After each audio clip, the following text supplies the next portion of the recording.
Welcome to the Golf World mid-price point driver test. We're here at the stunning Monte Rei Golf Resort in Portugal, and we've got three big dogs to put through their paces. The Ping G400, the Cleveland Launcher HB, and the brand new Cobra F8. We've got a great panel of testers, so let's see what these can do.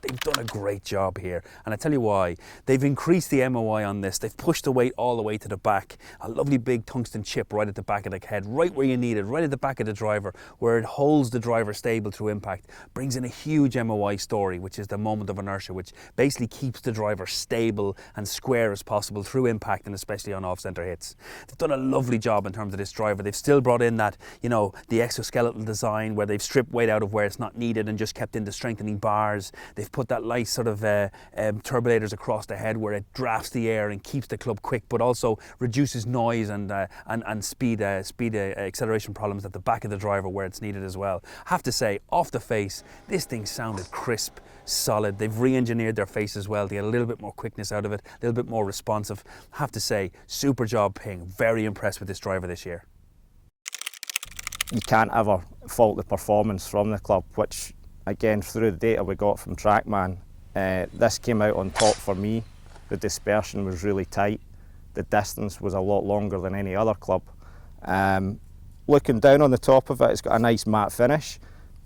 The kind of dragonfly effect's not something that I particularly like instantly, but after a few shots, your eyes not on that anymore. You're just looking down on a normal club head. It's a beautiful shaped club face. It's not too deep, but it's not too shallow either. But I did feel that the feel from the club face was fantastic. It's more the kind of look for me of the Dragonfly as to why I probably wouldn't have chose that as my number one to buy.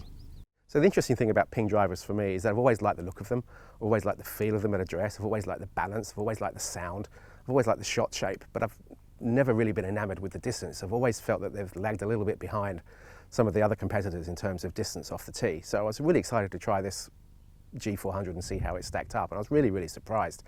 As I said, I was expecting it to kind of lag behind perhaps on distance with the other two drivers, but it was right up there for me. And for my numbers, I think on TrackMan, it was the biggest hitting club of the three, so a big plus for me.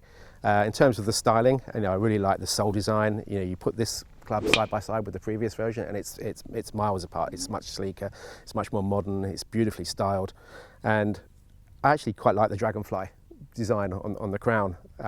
One of our other testers said that it's visible the first time you look at it, but after a while that kind of goes away into the background, and you don't notice it anymore. So for me, I think out of all of the clubs we here, this produced probably the longest drives, probably the straightest drives as well, so it was the best performing club out of the three for me. The Ping G400 is a big leap forward from the Ping G that it's replacing. It sounds way better, which for a lot of people is going to lead to a more solid feel. That's how we interpret the phonetics. Looking down at it, I don't mind that Dragonfly technology. I quite like the texture across the top. It frames the ball nicely for me. And to hit it, it does feel an improvement on before, and the stats back that up. I really enjoyed it. The sound and feel is good. It's just a really well engineered club, and I think a lot of golfers will be able to get really good numbers out of this. It's a workhorse, it's an all-rounder, decent distance, accurate and forgiving. There's a lot of things here that a lot of people will like. This is for everybody. You can go right across the handicaps. We had Stuart here at Monte Rei hitting it. He's the pro here. He was hitting it really solid, getting some really good numbers from it, and has a fairly decent high ball speed. So you can see that it worked well at keeping it controlled, keeping the ball moving forward. And then, for the slightly higher handicapper guys, the more club golfers, it was still producing decent speeds off the face and even on the off centre. So have to say, and regretfully so, it's going to suit, and I know this sounds like I'm kind of a bit of a cop-out, but it does suit everybody.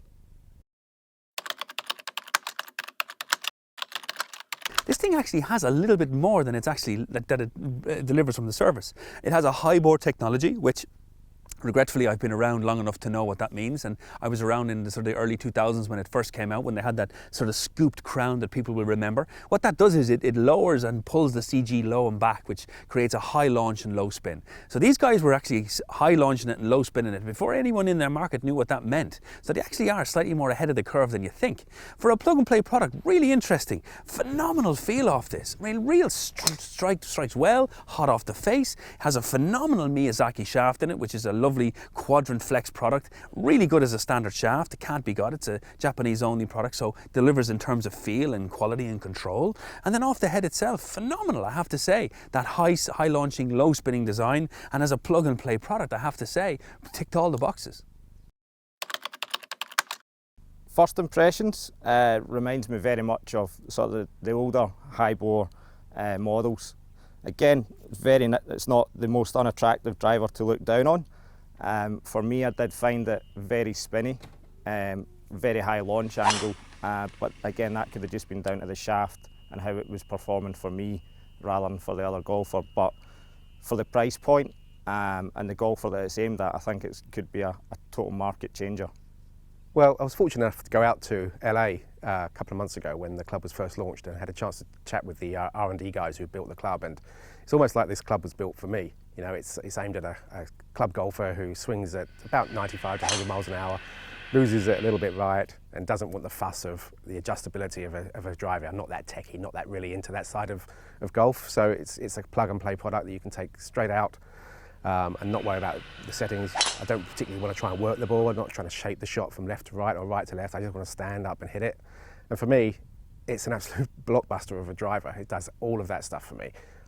I had sneaky high hopes actually for the Cleveland Launcher HP. There's a lot of things in it that I like. The simplicity appeals to me, and at that price point of 279 quid, you know, it's coming in a lot cheaper than a lot of other drivers, and there's not much competition around there. And it stood up against some more expensive and more adjustable drivers. You know, we all hit it pretty well, from a pro right down to a sort of slowish swinging mid handicapper. So I think it's going to do a lot of things for a lot of people. If you're looking for a simple driver, the numbers are there. It's long. Surprisingly long, simple, looks decent price point. Why would you not give it a go? And if it is performing for you as well as some more expensive clubs with adjustability, you don't need to pay the extra for the adjustability. 279, stick it in the bag, away you go. I think if we go low handicap with this product, I think it would need some element of fitting, to be honest. I don't think it's quite as simple as pulling out and playing it. Although we did see for all the genres of golfers, from the pro here right up to the club golfers, that it did deliver straight away in terms of the strikes and the distance and the flight. So I'd have to say, as a fitter, I would probably like a little bit more time to dial it in for the player. But as a plug and play product, I think as a new driver or as a secondary driver, it's definitely going to work. I was very excited to see the new F8 from Cobra. I'd heard a little bit about it on the grapevine, but hadn't seen it in the flesh. First time to see it here at Monte Rei, fantastic. I have to say, love the new colourway, this new grey-black ensemble. It looks really smart, looks really cool. They've brought in a 5-ply carbon fibre crown, which means they've stripped weight out of the top to allow them to put it elsewhere and create some more cool parts in the driver. We've got 2 weights here at the back, which we can rotate, one for more draw, one for a little bit more launch, change the spin ratio a little bit.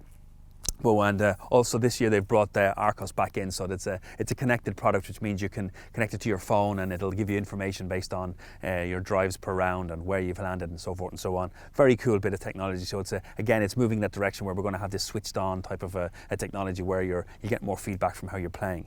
However, the big story at the moment this year is this face, and it looks a little bit like a DJ's turntable, to be fair, but it's a little bit more advanced than that. CNC milling is a process that's used to be very infinite and sort of precise about how you produce or manufacture a specific piece of the driver. So what they've done is they've actually milled the face of the club here, and that allows it to be very precise in terms of how they put the groove in and how they put this new piece into the centre. It also allowed them to design it and then construct it in such a way that the face is actually designed with this new elliptical sweet spot zone.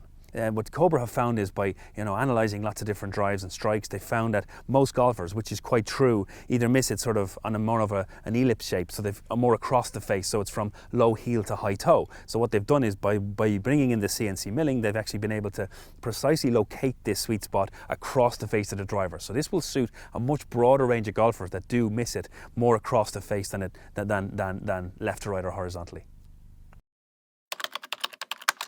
Looking down the club, it's a very nice looking club. It kind of reminded me a little bit of the M series clubs when you look, the TaylorMade M series clubs when you look down on it. The feel off the face, it's got the milled face on it. I really felt that you're getting a really solid interaction with the golf ball on hit. The data that I got back was a little bit spinny, but again, with the right shaft and the right fitting on this, I definitely think out of the 3 drivers that we tried, although the data that I received back from this current build of club, I would definitely be the one that I would go out and buy.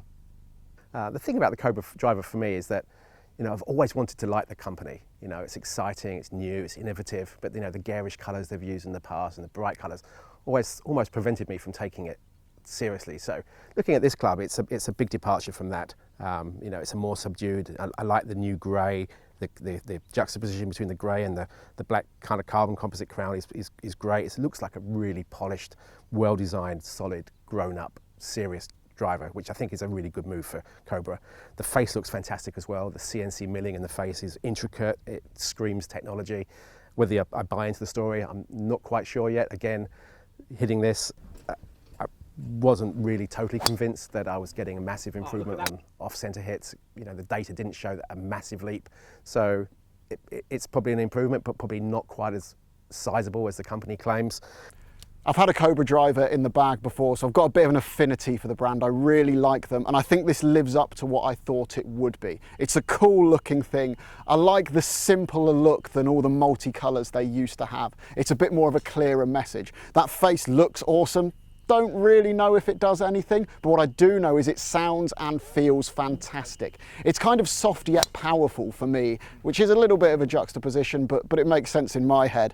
The numbers were good, a little bit spinny, so for me I'd want to get it a little bit dialed in, perhaps a stiffer shaft to get those spin numbers down, but actually for a lot of golfers you need more spin, and this club head delivers it. Really good, really powerful, enough tech that you can dial it in, enough adjustability you can get some optimum numbers, but a fantastic face above all else. Give it a go. It sounds, feels and performs really nicely for me.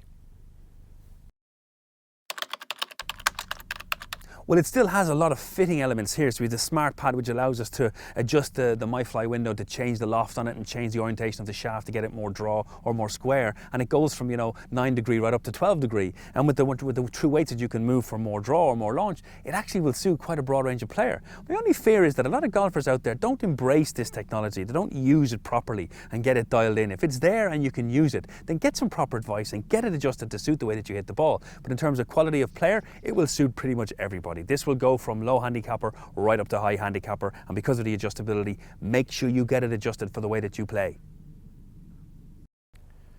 So there we have it, an interesting test, but a tricky one as well. Really not a lot to pick between these 3 really impressive drivers. They all did a good job and in a variety of different golfers' hands as well. The Launcher HB is superb value at that price point. The F8 has a club face to die for, and that Ping G400 is golf club engineering at its absolute peak. You've got to go and try these for yourselves, but I hope what we found will help you make an informed and accurate buying decision to help you hit more fairways and smash it down the middle.